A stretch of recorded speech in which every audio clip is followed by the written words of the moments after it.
juz 9 halaman 1569 itu dijelaskan dekat dengan laknat adalah mendoakan keburukan untuk orang, termasuk mendoakan orang yang berbuat zalim gitu loh. Seperti doa seseorang, semoga Allah tidak menyehatkan badannya misalnya, semoga Allah tidak memberikan keselamatan untuknya. Yang tadinya mendolimi itu justru jadi didolimi, justru malah di pengadilan akhirat yang tadinya didolimi ini malah yang kena tuntut, karena ya itu tadi dia jadi lebih dolim.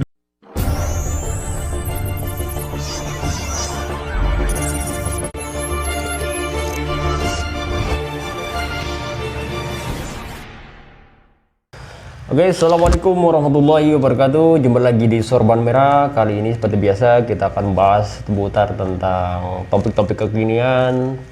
Kalau yang biasa ini kita bahas tentang mu'alaf, tentang murtadin. Kali ini kita akan bahas tentang kabar duka. Yang menjadi istimewa atau menjadi spesial dari meninggalnya beliau ini karena ini salah satu anggota majelis hakim yang memvonis Habib Rizik Syihab. Oh gitu. Dan ini udah dibahas nih viral di mana-mana, di berita, termasuk nih ada di channelnya Refil Harun. Tapi sebelumnya sebagai umat Islam yang beradab, apalagi sesama Muslim, kita akan mengucapkan innalillahi wa inna ilaihi raji'un, turut berbela sungkawa, semoga almarhum diberikan ketenangan, mendapatkan tempat yang terbaik dan diampuni semua dosa-dosanya, dan keluarga yang ditinggalkannya pun senantiasa semoga diberikan ketabahan dan kesabaran. Amin. Oke. Di salah satu beberapa bahasan ini kan kontroversi. Kemarin juga viral nih terkait ancaman ketika Habib Rizik udah divonis 4 tahun penjara. Betul. Rasa itu bagian ketidakadilan. Pasti apa istilahnya waktu yang berdekatan itu ada jaksa pinangki yang kasusnya berat, vonisnya malahan ringan. Ya, hampir sama lah ya. Artinya berbeda kesalahan tapi hukumannya sama. Itu saya sangat setuju. Kalau masalah keputusan peradilan waktu-waktu akhir-akhir ini ya, untuk 2 kasus ini. Bukan hanya 2 kasus, ada yang Edi Prabowo itu yang vonisnya deket banget. Antara Bapak Edi Prabowo, jaksa pinangki dengan Habib Rizik. Ini adalah kasus-kasus yang berdekatan dan berbeda kapasitasnya, tetapi hukumannya nyaris sama. Artinya di sini ada sebuah ketidakadilan, ada semacam sebuah pengkhianatan bagi hukum, ada semacam suatu ketidakberesan di dalam hukum. Ini masyarakat kami itu melihatnya itu seperti itu. Kayak jaksa pinangki ini karena kejahatannya 3 jelas, wah, pencucian uang, permufakatan jahat, terus kemudian suap, itu kan pengkhianatan jabatan, pengkhianatan sumpah. Ini harusnya hukumannya nggak begitu. Terus jadi, apalagi kalau terkait hakikinya adil itu bukan di apa istilahnya kita nggak bisa menilai hakikinya. Memang tidak bisa menilai, tapi kita bisa melihat dan merasakan. Kami merasakan. Di kronologis seperti itu, penilaian seperti itu kan banyak pemikiran-pemikiran, banyak pandangan-pandangan. Nah, termasuk ini dari pihak Habib Rizik ini merasa vonis yang dijatuhkan pada dirinya, itu kasus yang di RS Umi Bogor itu, dengan vonis yang tidak imbang, tidak adil. Setuju. Sepakat, tidak adil. Sepakat. Nggak adil. Tidak adil, tidak proporsional. Nggak jelas. Nah, termasuk ini diaminkan oleh saudara Refil Harun juga menyampaikan pandangan dan gagasannya ketika membahas tentang vonis itu. Nah, kemudian dari posisi dari sudut pandang termasuk dari Habib Rizik sendiri itu disampaikan menyatakan dengan ketidakpuasan atau istilahnya kekecewaannya sampai jumpa di pengadilan akhirat. Kemudian dari pernyataan itu kan sempat rame itu kan. Rame, bahkan banyak sekarang kaos-kaos yang bertuliskan sampai jumpa di pengadilan akhirat. Itu yang dipakai oleh pengacara yang kita sampaikan. Intinya ketika mereka tidak bisa secara dohiriyah melawan ketidakadilan itu, mereka berharap adanya sebuah balasan, ada sebuah takdir dari Allah Subhanahu wa taala yang bisa mengadilkan itu semuanya. Betul, benar wajar karena memang semuanya akan diadili secara seadil-adilnya oleh Allah, tapi nanti di akhirat itu yakin pasti akan terjadi ya. Ya tapi ya di akhirat nanti itu urusan nanti, kita belum sampai dan nggak bisa dilihat juga. Ya pokoknya itu pasti akan ada konsekuensi yang diterima. Sekarang gini, di topik pembicaraan ini kita akan melihat sesuatu dari proporsi yang lebih berimbang. Oke, saya membela Habib Rizik sebagai kapasitas yang terdolimi. Betul. Nah, tapi ada beberapa poin. Salah satunya poin ketika Habib Rizik ini benar-benar, karena idealnya seorang terdolimi itu karena dalam hadis kan doa al-madlum mustajab. Nah, kemudian ini kan ini vonis ini hanya berselang 16 hari ketika majelis hakim itu memvonis, kemudian kabar meninggalnya pada tanggal 10 Juli ini majelis hakim yang bernama Suryawan itu meninggal. Ya pasti orang akan mengait-ngaitkan secara simbolitas, secara rasionalitas ketika mungkin habis melakukan sebuah kedoliman apa di posisi itu, kemudian dia tertimpa sebuah musibahan, pasti akan dikaitkan ini bagian dari hukum akhirat, ini bagian dari keadilan Tuhan. Seperti apa pandangannya? Ya, baik. Sejatinya, hakikatnya kematian itu adalah rahasia Allah. Rahasia Allah itu poin pertama ya. Kematian itu adalah kehendak Allah, ya. Jadi ketika itu dikaitkan dengan sebuah timbal balik hukuman atau timbal balik di dunia misalnya, kayak misalnya langsung diganjar di dunia misalnya ya. Nah, itu tetap dari Allah, hak prerogatif Allah. Tetapi jika itu dianggap sebagai hasil dari sebuah doa yang dilakukan oleh orang yang dizolimi pun ceritanya akan menjadi berbeda, Mas. Gimana? Gitu. Bahkan biasanya kan kalau orang lagi dolimi kan marah, melaknat, karena memang dikasih keistimewaan oleh Allah ketika orang dizolimi itu dia doanya terkabul, dikasih ijabah dalam berdoa, malaikat. Sehingga tadi disampaikan oleh Pak Refli Harun sama temannya itu bahwasanya berkali-kali ngomong awas hati-hati, hati-hati. Ya, hati-hati. Ini orang terzolimi itu ya kan, doanya untuk mustajab, hati-hati. Ya. Tapi kalian pun juga harus hati-hati. Artinya hati-hati ini bukan hanya kepada yang berbuat zalim. Yang dizolimi pun juga harus hati-hati dalam berdoa. Dalam berdoa, dalam berucap, dalam melaknat. Dalam berdoa, dalam berucap, dalam melaknat. Jadi ini sebetulnya kehati-hatian ini harus imbang, Mas. Jadi nggak cuman, wah ini dizolimi, ini yang menzolimi, awas kamu hati-hati, saya orang terzolimi, kamu harus hati-hati. Iya, ini harus hati-hati. Ya bener, kamu hati-hati. Enak donganya itu luar biasa. Habis ini, hancur ini. Karena pasti terijabah. Karena memang pasti terijabah itu janjinya Allah. Tapi jangan lupa, ini pun juga harus hati-hati. Kenapa saya bilang harus hati-hati? Karena doanya itu juga harus berimbang. Tapi kalau ini doanya nggak berimbang, ini pun juga bisa malah menjadi orang yang zalim juga. Untuk mengetahui kapasitas adil dan tidak itu kan sebuah sesuatu yang sulit. Ya. Karena itu kan contoh ketika kita tadi yang A itu berbuat zalim pada B. Ya. Kemudian si B itu dikasih keistimewaan supaya boleh silahkan kalau membalas. Mau saya dukungan gitu. Dan membalas itu kan nggak dikasih kapan ada kesempatan, boleh diistimewa untuk balas. Boleh. Nah cuman balasnya itu kan aslinya, kalaupun dia tidak balas, hakim sendiri akan hukum. Aslinya kan kayak gitu kan? Iya.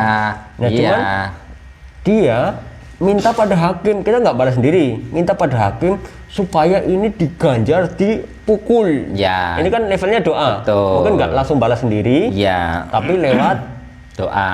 Artinya begini, si hakim ini menjanjikan dia untuk udah balas, ngomong sama saya, ini udah saya pegang, mau saya apain gitu kan Pak? Saya yang balas karena saya sudah kasihan sama kamu, sudah dizalimi, udah bilang mau diapain ini, gitu loh. Ini dibilang mau bilang ke saya mau dia tuh dikebukin. Wah, akhirnya saya ngebukin ini, jedar, dah selesai. Ini puas, ini bonyok, Yang ini yang tadi orang zalim ini sudah bonyok, ya kan? Nah, tapi saya kan hakim yang berkuasa.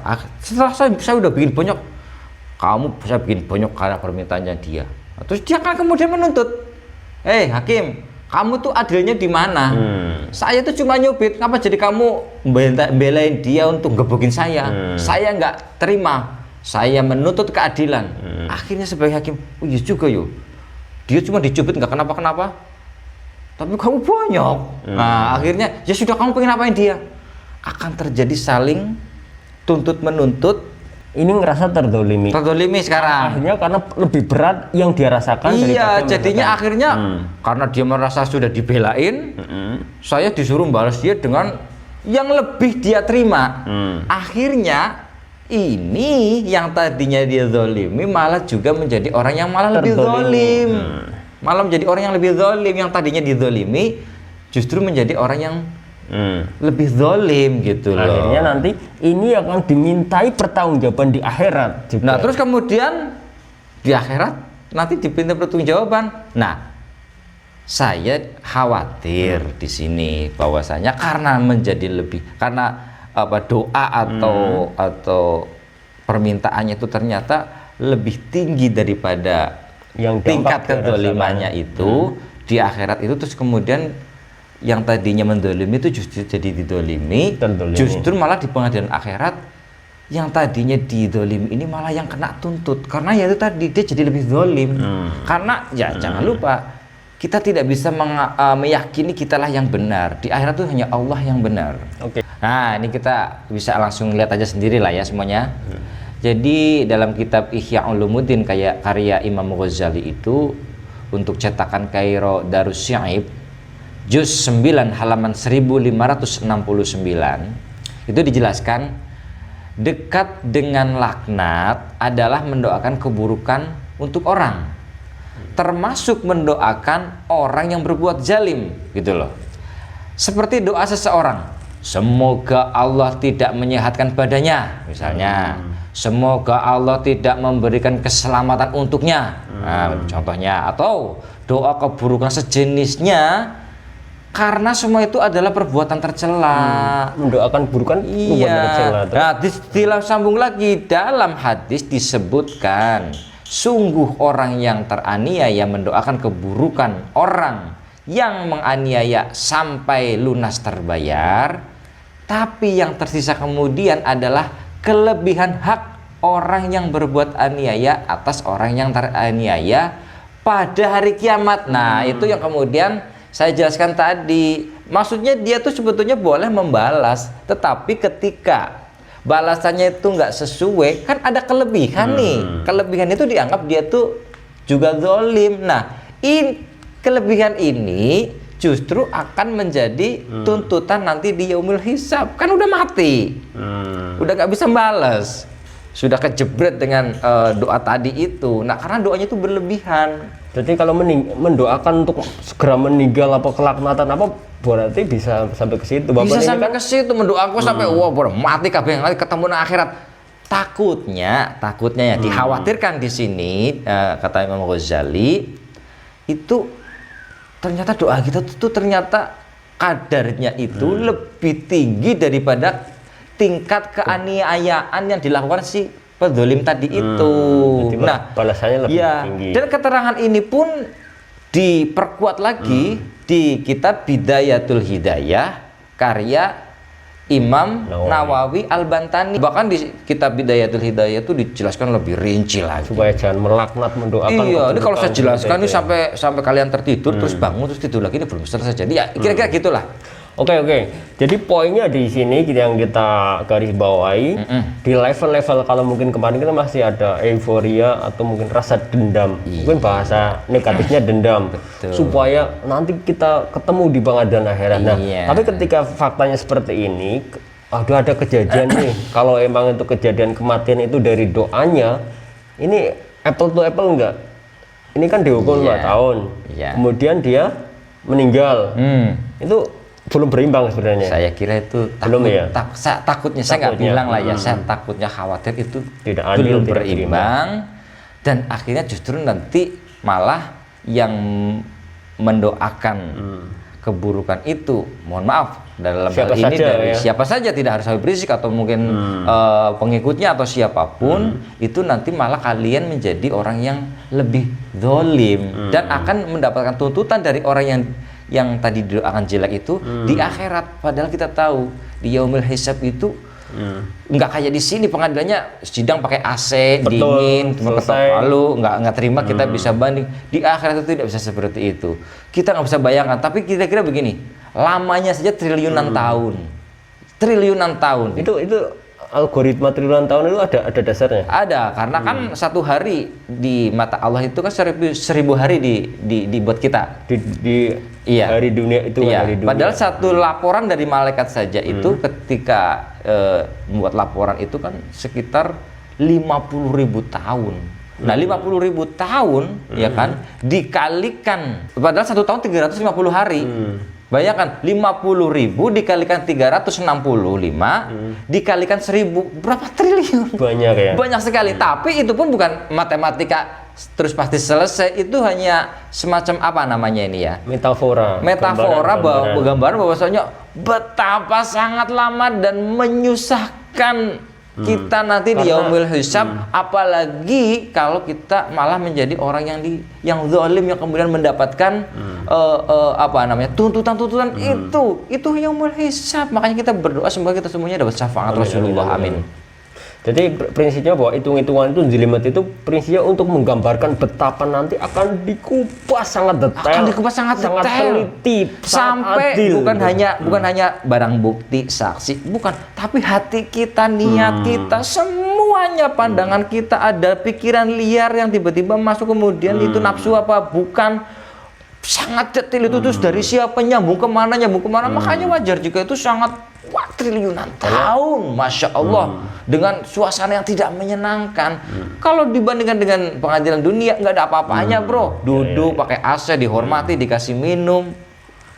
Kalaupun tersalah nanti di penjara. Nah, penjara di dunia kan kasih Nah, makan. ketika dia bersalah akhirnya di penjara, jebret. Jadi di penjara Indonesia kita ya masih dikasih makan, pengen nasi padang masih bisa, keluarga datang ngirimin sate masih bisa makan sate gitu. Saya butuh internet buat main nonton YouTube-nya saya misalnya, masih bisa di penjara. Tapi di akhirat boro-boro salah masuk neraka.